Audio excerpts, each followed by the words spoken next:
Bueno, lo comentábamos en el arranque, queremos analizar un poco las señales que se están visualizando en el arranque de este año en torno al mercado cárnico internacional. Recién decíamos, ¿no? Ese precio promedio para la primera semana del año en cuanto a las exportaciones de carne bovina de Uruguay, $4.328 por tonelada peso canal. Vamos a recibir, si les parece, en la comunicación al ingeniero agrónomo Roberto Vázquez Platero, consultor privado a nivel de nuestro país. Roberto, ¿cómo anda? Bienvenido, gracias por el tiempo. ¿Qué nos comenta? ¿Cómo está visualizando un poco el momento actual del mercado, lo que dejó el último año? Y bueno, ¿cómo ha venido? ¿Qué tal? Bienvenido. Bueno, muchas gracias, buen día. ¿Cómo te va, Luis? ¿Todo bien? Todo bien, por suerte. Bueno, me alegro que no había hablado contigo. Te deseo que este sea un muy buen año para ti y para toda tu familia. Bueno, muchísimas gracias Mira, igualmente. lo primero que te digo es esto. La cifra de un dato de exportación semanal no es totalmente irrelevante. Nosotros tenemos que mirar qué es lo que ha pasado un poquito más con perspectiva y tratar de entender qué es lo que pasó. El año yo creo que cierra en un promedio del orden de los $4.200 por tonelada. Y yo creo que es un muy buen valor, muy buen valor. A algunos les gustarán más, a otros les gustarán menos, pero es un valor bueno el valor, los $4.200 que recibimos. Pero vamos a ponerlo en perspectiva, Luis. Hace 10 años teníamos exactamente el mismo valor. Era 4.000 y poquitos dólares en el arranque. Estos son promedios móviles que yo estoy mirando más que nada en el arranque en 2012. ¿Qué pasó en ese tiempo? En ese tiempo los valores venían bajando de a poquito. En 2014-2015 tenemos una suba de valores de exportación muy interesante y la explicación de eso es el ciclo americano, que tuvo una suba de precio formidable, y eso arrastró al mundo entero. Siempre pasa así. Estados Unidos es el mercado más importante del mundo porque es el gran productor, es el gran importador, es el gran exportador, y por eso lo que pasa en Estados Unidos importa en todo el mundo. Después de esos años las cosas bajaron, fueron años flojos entre 2016 y 2019, pero en 2019 vos te acordás que hubo un tema de una peste porcina en China. Ujú. Si alguien influye en el mercado después de Estados Unidos, es China. Y para nosotros es absolutamente determinante, porque para nosotros el mercado americano es muy importante, es nuestro segundo mercado en importancia, pero no tiene la importancia que tiene el mercado chino. Aquella suba de 2019 fue muy buena. Vos te acordarás que los precios llegaron prácticamente casi a tocar los $4.500, o sea que la cosa fue muy buena. Y después de eso tuvimos la pandemia. La pandemia tuvo un impacto fenomenal sobre los mercados, para bien y para mal.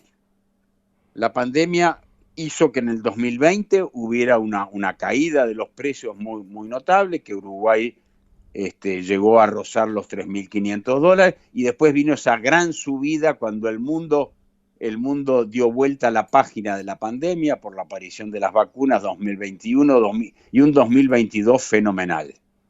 Un 2022 soñado, con precios de exportación de Uruguay que casi que llegaron a los 5.000, superaron ampliamente los $5.000. De ahí tuvimos una caída, y eso es lo importante. Si bien tenemos un valor que no es malo, el valor con que cierra el año, estamos cerrando en caída. O sea que el promedio de los últimos meses está más cercano a los 3.600, $3.800 que a los 4.200, que es nuestro promedio anual. O sea que hubo un periodo en el medio del año en donde los precios subieron. ¿Por qué subieron, Luis? Subieron fundamentalmente porque cuando China cambia su política de COVID-0 y abre el mercado, se abrió una expectativa de que China iba a volver a ser el gran demandante que había sido. Y eso se pinchó, eso se desinfló, La realidad nos indica que China no volvió a ser el gran mercado que se esperó después del cambio de la política, y hoy estamos en un momento de caída, con precios todavía buenos, porque yo creo que $4.200 no es un precio malo. Tuvimos precios bastante inferiores en los años 2016, 2017. 2018 andábamos con precios de 3.300. ¿Qué va a pasar para adelante? Es un mundo que está muy, muy, muy complicado, ¿verdad? Para Uruguay, ¿cuáles son los mercados clave? China. Yo no la veo a China con un rebote fenomenal, con un rebote de esos grandes como el que tuvo a la salida de la pandemia, cuando las cosas andaban muy, muy bien, o como la gran subida del 2019 por aquella fiebre porcina. Ya no es la China de crecer 8, 9, 10% anual, es una China con bastantes problemas económicos. Tú sabes que yo siempre lo vi así, nunca me gustaron los países no democráticos, los países autocráticos, y a la larga creo que eso va a demostrarse que será así, más allá de que China evidentemente es una gran potencia mundial y lo va a seguir siendo por mucho tiempo. Pero no la veo cambiando mucho las cosas. Espero que esta caída que estamos viviendo prácticamente desde aquel pico del 2022, con una caída muy profunda, después la suba esperando por esa reacción de China que no vino, se estabilice y sigamos en el entorno de los 3.500 a $4.000 cómodos la tonelada, ojalá que sea así, aunque tenemos un mundo que la política y la geopolítica importa mucho, porque tenemos guerras que ni tú ni yo soñamos, ni ninguno en la audiencia soñó que tendríamos en esta época, ¿verdad? Ujú. Tenemos guerras en Israel, en el Mar Rojo, en Ucrania. Eran cosas que el mundo las había olvidado. ¿Y cómo eso va a seguir y cómo va a impactar sobre los mercados? ¿Quién lo sabe? Ahora, lo que sí digo es, China espero que se estabilice. En todo caso, no espero ningún golpe a la suba, ningún importante, y Ujú. tampoco una caída muy, muy, muy notable, pero la caída ha sido muy lenta durante este año, ¿no? Ha sido un goteo bajando desde los 4.300, $4.400 hasta los 3.700, 800 de fin del 2023, con un promedio de 4.200. Ha sido una Claro. caída muy chiquita en donde China tuvo mucho que ver. China fue el mercado que más importa. Ingeniero, Estados y Unidos, justamente el NAFTA y la Unión Europea, ¿cómo lo está visualizando en cuanto a señales? y yo te diría que esos son mercados importantes, pero son mercados mucho más estables. En NAFTA, el problema que tenemos nosotros en NAFTA es que nosotros tenemos un competidor que es Australia, que tiene una ventaja arancelaria muy notable, más allá de nuestras 20.000 toneladas, ¿verdad? Y Uruguay nunca ha hecho mucho por posicionarse como un proveedor de carne reconocido en Estados Unidos y conocido y lograr la lealtad del consumidor. Entonces, Estados Unidos va a seguir siendo un muy, muy importante mercado. Para nosotros representa prácticamente, yo te diría, yo creo que Estados Unidos debe estar en cuanto en el entre el 15 y el 25%, ahí siempre anda en volumen, ¿verdad? Mientras China es entre el 55 y el 65, Estados Unidos está entre el 15 y el 25. La Unión Europea es un poquito menos, más cerca del 10%, estable, son volúmenes menos importantes. Y en el NAFTA tenemos ese problema, que, que arancelariamente somos castigados fuertemente para allá, por encima de la cuota. Y ahí es uno de los temas que, la verdad, que el gobierno, primero creo que hizo una gran fuerza con hacer un tratado de libre comercio con China. Yo creo que tanto por el acceso de la carne como por nuestra posición geopolítica hubiera sido mucho mejor decir, vamos a intentar hacer un libre comercio con los dos, con China y con Estados Unidos. Porque en un mundo en que los países comunistas, los países no democráticos están intentando convencernos que son mejores que las democracias liberales, el Uruguay tiene que saber dónde está parado. No estamos parados del lado del país de Rusia, de China, de los países árabes. Tendríamos que estar parados detrás de las democracias liberales. Y además porque el mercado americano es muy importante. Una pena, pero además no vamos a tener, lamentablemente no vamos a tener ni con Estados Unidos ni con China, porque Uruguay va a terminar este mandato exactamente en la misma pobre posición arancelaria que tenía cuando empezó.